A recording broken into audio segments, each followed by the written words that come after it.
Hey guys, happy Monday. Great to be back with you again. I hope you guys had a pretty awesome Easter break. I have my Oregon Trail shirt on. And so guys, hey, several things. Number one, yes, I still have my Corona beard.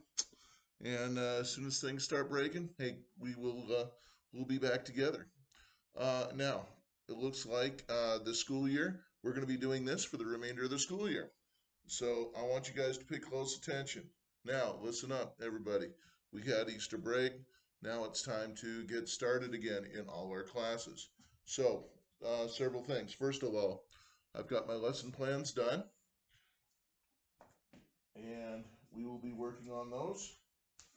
Got them right here, guys. All right, they're already up and rolling. Now, you should be seeing this on Monday morning. I'm going to be making it available Monday night. It's actually Friday. Classroom is empty, and I miss each and every one of you guys. But you know what? By the grace of God, we will be back together in the fall. Now, just because we're not together personally, once again, I don't want you guys to think, hey, look, I don't have to do any work. Hey, guys, and I know you have 7 classes. This is what I want you to do, though. All right? You take whatever portion you need, all of your assignments on Google Classroom, okay, in RenWeb, Google Classroom. I want you guys to make sure that you do each and every one of those. Now, ladies and gentlemen, it is the end of the year grade that is most important. All right, many of you have done well. Some of you guys need to step it up a notch.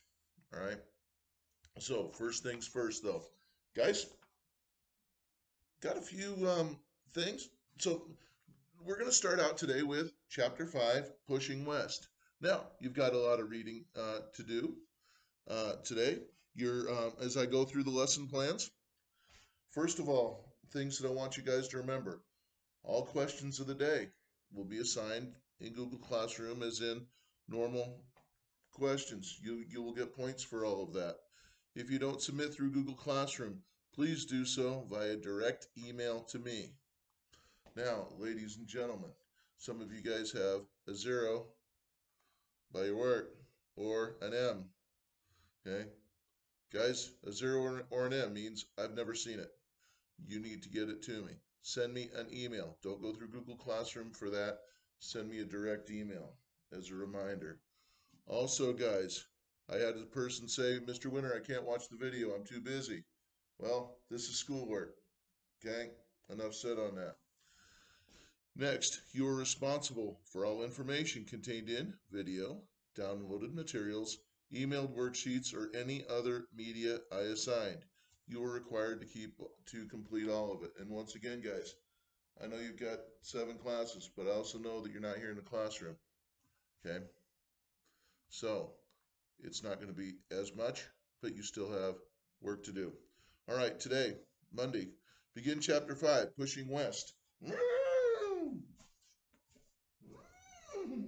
Rolling, rolling, rolling. Keep them doggies moving. All right. Whoa. Oh no. Yes. Pushing west. Oh no. Oh no. What are we gonna do? Oh yes. Yes, these are the longhorns that have been hanging up in my room, courtesy of Texas. I actually got these in a place that was along or near the Oregon Trail, a place called Cheyenne, Wyoming. All right, here, I can point Cheyenne, Wyoming, guys. Up on your map is right about Fort Bridger. Cheyenne is right over here. All right, oh, yep, there we go. Cheyenne right there. Okay, yep, there's Fort Laramie. There's Cheyenne right there. All right, anyway, guys, and we're going to be learning about that here. All right, so, guys, question of the day, courtesy of those horns. All right. Why were oxen the preferred animal for pioneers going west? Why didn't they use mules? Why didn't they use horses? Why didn't they, why didn't they use, well, no, you don't want to use sheep to be pulling your wagon.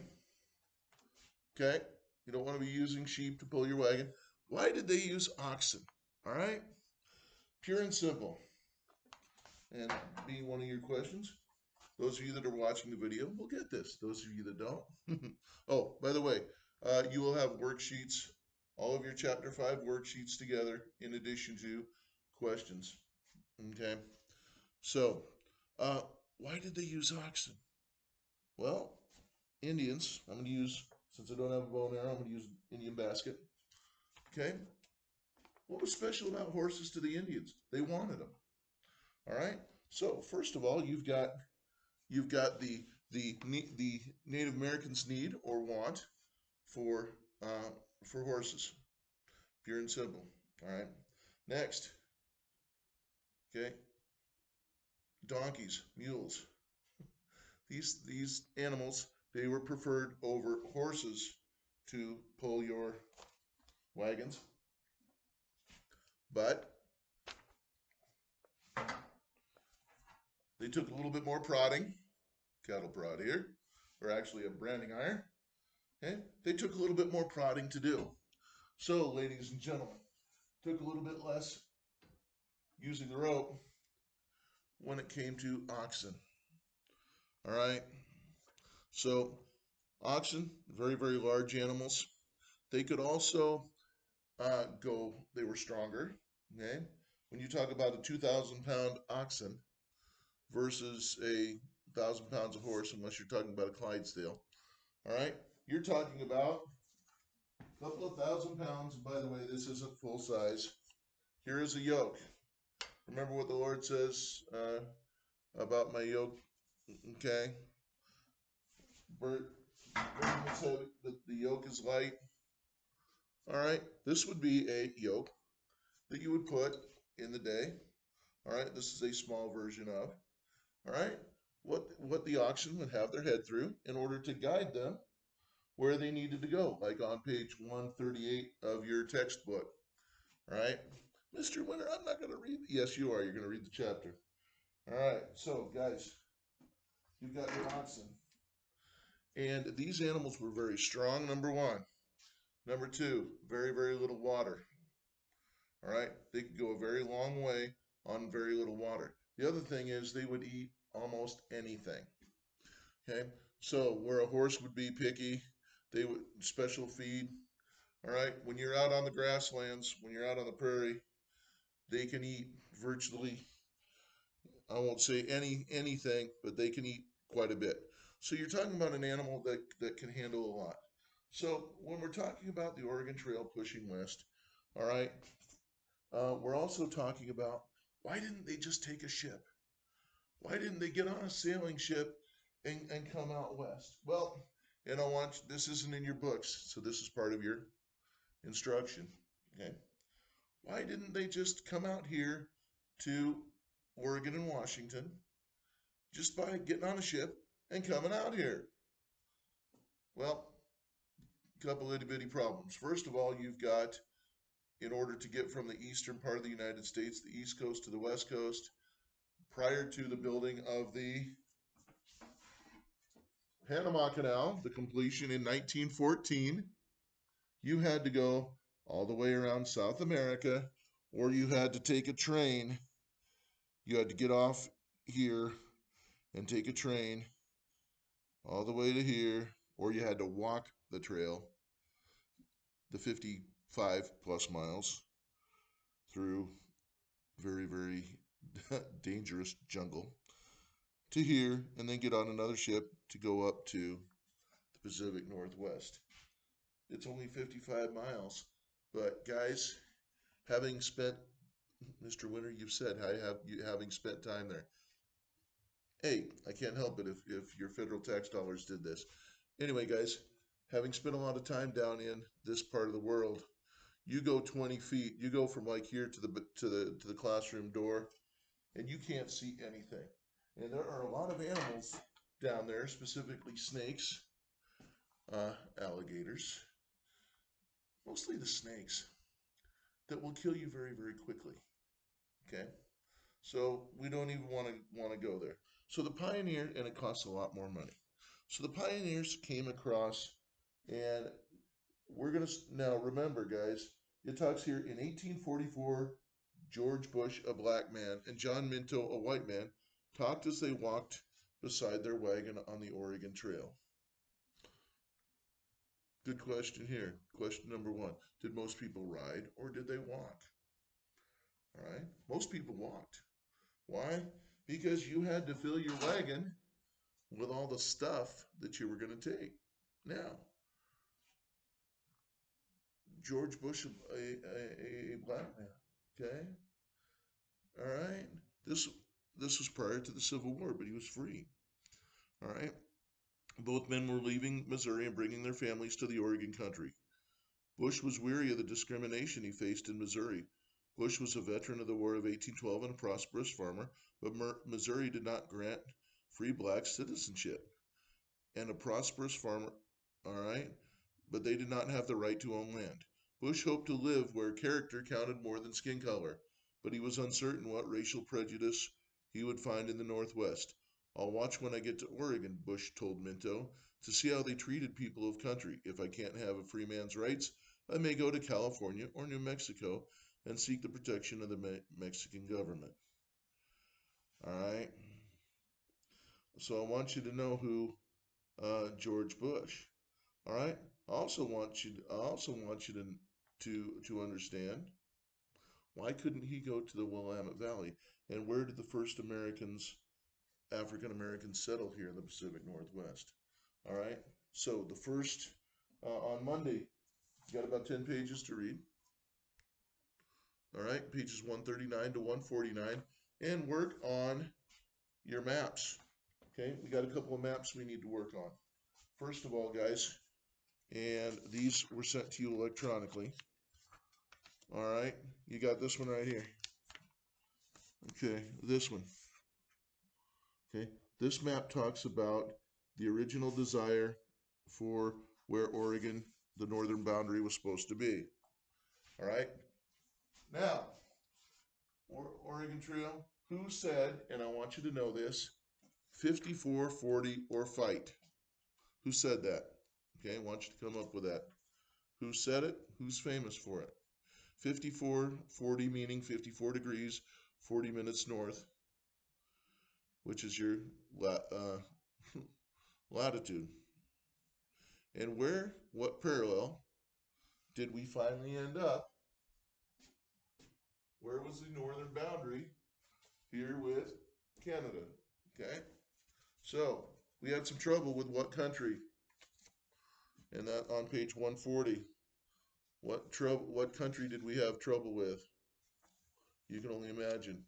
And then the government that was here, people, all right, people like where it was the Hudson Bay Company, and even after from the previous chapter, people like John McLaughlin and that, all right, people that were in the Willamette Valley.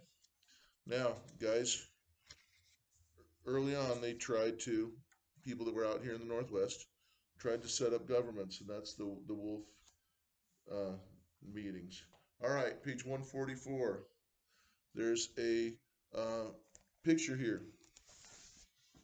Okay, this picture, ladies and gentlemen, reminds us of a term called manifest destiny. Manifest destiny will also be here. I'll write it down. If you can see up here on the board. Ah, good. Manifest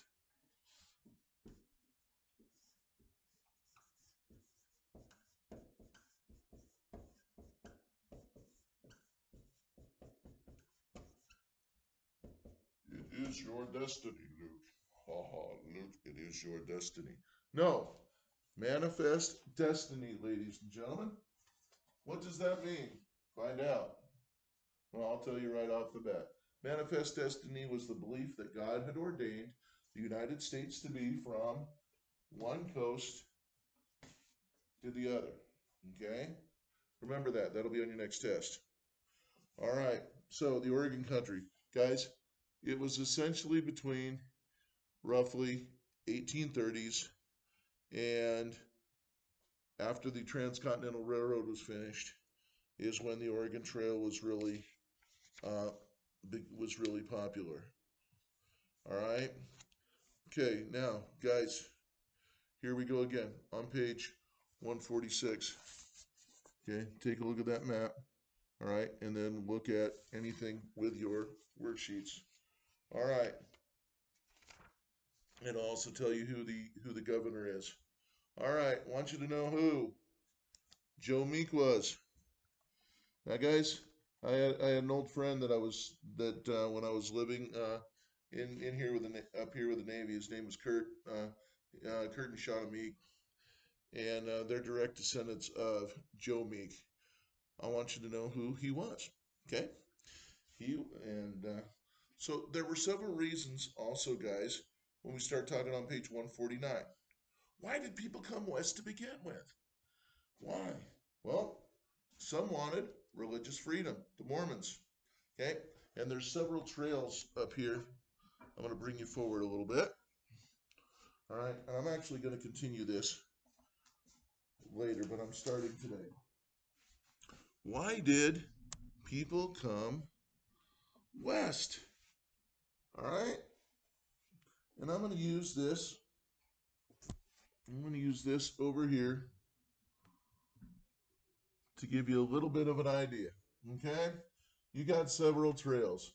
You got a Santa Fe trail that comes from all the way over here. Okay? It starts over here in excuse me, old Mr. Winter here. Okay, here we go. Let's see. We have Kansas. We have here we go. Starts out. You got the Missouri River right here. Okay. And so it starts out over here in St. Joseph, Missouri. Thank you. That's what I was looking for. St. Joseph, Missouri. Okay. St. Louis is famous for being a starting point as well. All right. So Santa Fe Trail. Everything just say it starts from the area of Independence, Missouri is right here. Independence down here. St. Joseph up here. So the Santa Fe Trail comes down here to one of the two oldest cities in the continental United States, Santa Fe, New Mexico. All right, that was used for trading. Then you come up to here, you have the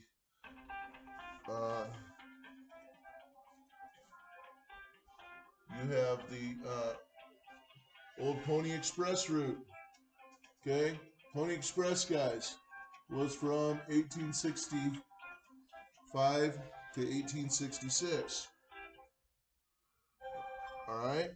So you've got the old Pony Express route that came from 1865 to 1866.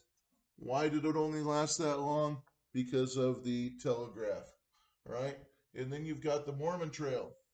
This essentially starts out in the same place. All right. St. Joseph, we'll say St. Joseph, Missouri here. Starts out and it follows the Platte River. Essentially follows the Oregon Trail, except it comes down into what's now Salt Lake City, Utah, which was the quote-unquote promised land for Brigham Young and his followers. All right, we've got the California Trail. Why was the California Trail? What was the purpose of the California Trail? Gold. Okay, gold. People followed the California Trail down here, once again, St. Louis or Old St. Joseph or Independence. They followed the California Trail. All right, once again, followed the same route, and I'll explain that in a minute. Followed it all the way here, down across some pretty barren territory around they either went around the south side or the north side of the Great Salt Lake. Either way, they ended up crossing the Sierra Nevada. That was ugly. To try and to head into the gold fields. All right, places like Nevada City. All right, some of the largest gold deposits that still exist in California. Now, most of the people came up and started out, ended up here in what's now Oregon City, or is our first African Americans came uh, up here into Washington. All right, the Oregon Trail is what you're going to be learning about on Tuesday. There's a video that I want you guys to watch. I want you to take notes on. All right, I'm going to move you over here. Oh, we're 20 minutes into it, so I'm going to about cut this off here. All right, so we're going to start out here on Tuesday, guys. And I'm going to show you guys exactly what was going on. But some things I want you guys to know real quick. Last thing. All right, for today. Because this chapter really is about the Oregon Trail and going west.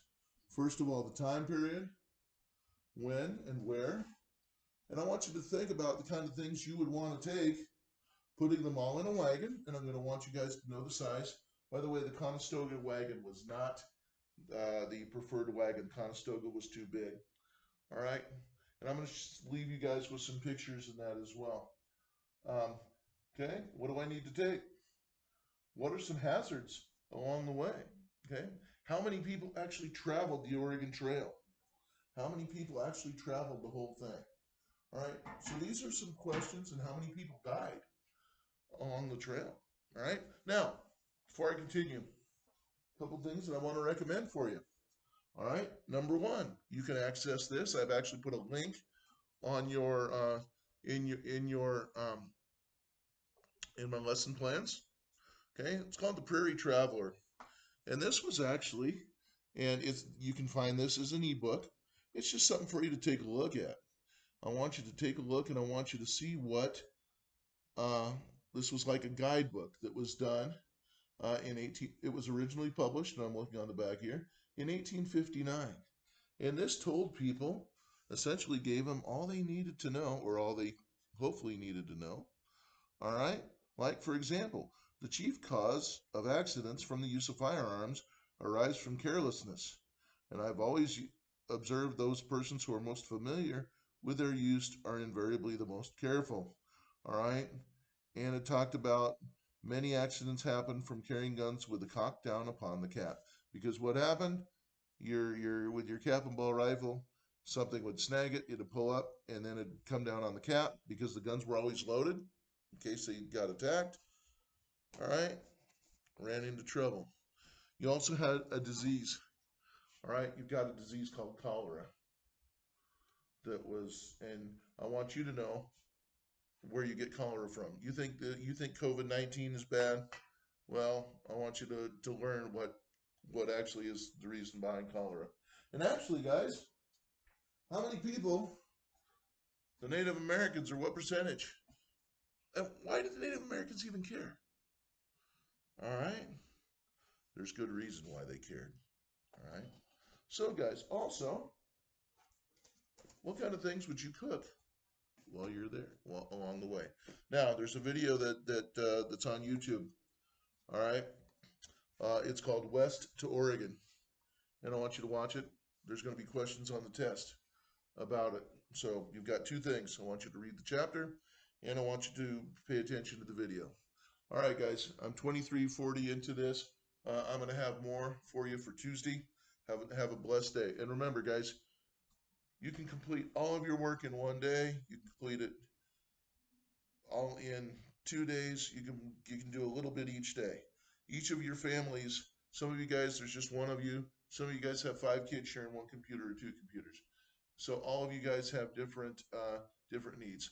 You guys deal with those needs, and let's make sure we get the work done. If you don't do something that I assign on Monday that says is due on Tuesday, I just want it done by the end of the week or by the following Monday.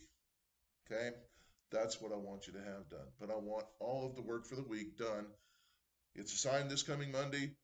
I want it, or it's assigned, because you're going to get this as Monday. All right? It's assigned today. I want it done, turned in by next Monday. All right? If you have any questions, you need some help, you need help looking for things, if you still don't have a book, please get a hold of me. Guys, we got a strong push. We're going to finish strong. You guys are going to do a great job. I love you guys. I miss each and every one of you guys. Talking to a camera instead of you guys personally bugs the daylights out of me. There's not a lot I can do about it. All right. As soon as this whole thing ends, guys, this comes off. So uh, think about that. If you guys have any needs, your parents, your family, anybody has any needs, please email us. Email me, email the school. All right. Once again, I love you guys. I miss each and every one of you guys. I'm going to pray for you. Lord, I pray for my awesome, incredible seventh graders. I miss each and every one of them. And I just pray your Holy Spirit just overflow in their lives. You bless them mightily with a great day and a great, awesome week. And I pray that they finish the year strong in Jesus' name. All right, guys. Talk to you later. Have a great day. Bye bye.